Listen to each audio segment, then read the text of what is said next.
اے پیغمبر صلی اللہ علیہ وآلہ وسلم، اپنے پروردگار عالی شان کے نام کی تسبیح کرو، جس نے انسان کو بنایا، پھر اس کے اعضاء کو درست کیا، اور جس نے اس کا اندازہ ٹھہرایا، پھر اس کو رستہ بتایا، اور جس نے چارہ اگایا، پھر اس کو سیاہ رنگ کا کوڑا کر دیا۔ اے نبی صلی اللہ علیہ وآلہ وسلم، ہم تمہیں پڑھا دیں گے، پھر تم فراموش نہ کرو گے، مگر جو اللہ چاہے۔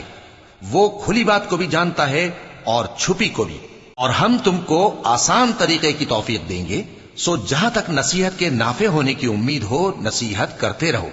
جو خوف رکھتا ہے وہ تو نصیحت حاصل کرے گا، اور بے خوف بدبخت اس سے کترائے گا۔